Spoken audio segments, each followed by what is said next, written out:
Muito bem, muito boa noite, internautas.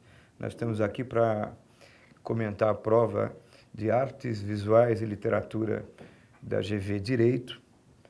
E uma prova, como comentávamos ainda há pouco entre os colegas, aquela prova que é prevista na GV, solicitou dentro do que esperávamos, né, uma questão a respeito de uma das obras literárias, uma questão sobre um filme e uma questão sobre um objeto de arte, que são as três frentes de arte, literatura, cinema e pintura, que a GV exige como leitura. A primeira questão diz respeito a Dom Casmurro, né? Essa questão acabou, eu imagino, facilitando um pouco a vida, né, de todos os que prestaram o exame.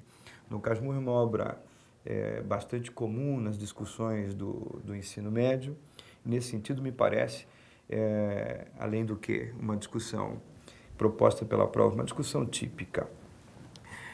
Propôs-se um trecho de Dom Casmurro, do capítulo que tem título 5 anos, quando Bento Santiago, o narrador, faz um olhar sobre a constituição familiar a que ele pertence, ali no Rio de Janeiro. Então, preocupado com a identificação desse núcleo familiar e dessa realidade social lá no Rio de Janeiro, o professor Roberto Schwartz fez um comentário, certa feita, a respeito desse núcleo familiar. Ele é um dos estudantes interessadíssimos em Dom Casmurro.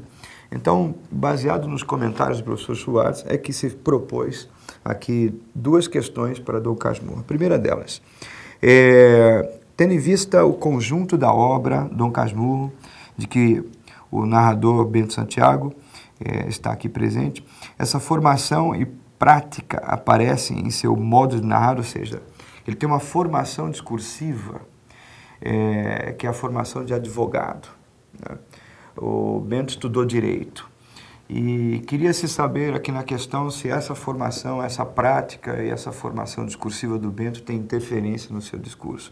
De fato, essa é uma das questões mais interessantes de análise de discurso proposta a respeito de Dom Casmurro, onde a gente consegue observar de verdade o quanto a história do Bento como estudante realmente acabou dando a ele as condições de narrar como ele conseguiu narrar o Dom Casmurro. Em primeiro lugar, como bom advogado, o Bento tem interesse em Dom Casmurro em defender uma tese. E me parece que nessa tese ele se propõe a duas coisas. Primeiro, uma espécie de tese de promotoria, em que ele acusa Capitu, né, de ser então a culpada pela tragédia de sua história, de sua vida. Em segundo lugar, obviamente, e paralelamente a esta tese de promotoria, tem a tese de defensoria, em que o Bento defende-se a si mesmo, obviamente, de ter estragado a própria vida. Nesse sentido, há consequências na maneira de narrar. Em primeiro lugar, a narrativa de Bento se torna linear, né? Ela não segue uma ordem cronológica e se torna toda fragmentada, porque as cenas que ele recolhe da memória são utilizadas o tempo inteiro pelo advogado Bento, como narrador, para comentá-las e, em torno delas, argumentar. Ele usa cenas como demonstrações de uma tese, de uma verdade. E usa a habilidade da argumentação do advogado para tentar provar a culpa de Capitu e, ao mesmo tempo, a sua inocência a partir dessas cenas. Nesse sentido, os comentários do Bento são comentários de advogado que se dirigem ao leitor como se fosse, então, esse leitor uma espécie de júri popular e que teria, então, depois a incumbência de dar o veredito de culpa ou de inocência a Capitu, de culpa ou de inocência a ele mesmo, Bento Santiago. Nesse sentido, o diálogo com os leitores se constitui com algo muito importante na fala desse narrador e é fruto dessa influência de formação do Bento como advogado. Outra coisa, segundo ponto importante, um advogado sempre quando quer provar sua tese, me parece, tem como uma de suas grandes armas o agregar uma testemunha ou o discurso de uma testemunha ao seu próprio discurso argumentativo. Nesse sentido, José Dias trazido ao texto, o agregado, como agregado também ao discurso do Bento, e as falas de José Dias vão compondo e vão tentando ajudar o narrador Bento a provar também a sua inocência, a culpa de Capitu, no caso da sua tragédia. De fato, Bento ainda interfere, obviamente, nesse texto como advogado, e acaba esse texto ficando bastante subjetivo, já que, né, a escolha da primeira pessoa, não por acaso, leva o Bento a defender-se a si mesmo e a acusar Capitu. E nesse sentido, me parece que há um discurso subjetivo em função da intenção do Bento desse discurso jurídico, ou seja, um discurso em causa e em proveito próprio. Então, parece que o discurso fica contaminado com toda uma subjetividade em função dessa necessidade de se fazer o discurso em próprio proveito. Muito bem. Então, narrativa linear e fragmentada, recortada de argumentações, um texto que usa a narrativa como pretexto apenas para recobrar fatos que possam colaborar com a tese da defesa ou da inocência do Bento e a acusação de Capitu, a subjetividade do texto e os diálogos com os leitores, estabelecendo os leitores como uma espécie de júri popular. Eis aí as influências de formação de advogado do Bento no discurso narrativo que ele fez. A segunda parte da questão pede-se para identificar aquele núcleo familiar de que faz parte o Bento Santiago e de que passou a fazer parte Capitu e a família de Capitu, consequentemente. O Rio de Janeiro, naquele momento, vive já o começo de uma modificação no seu extrato social, na sua teia social.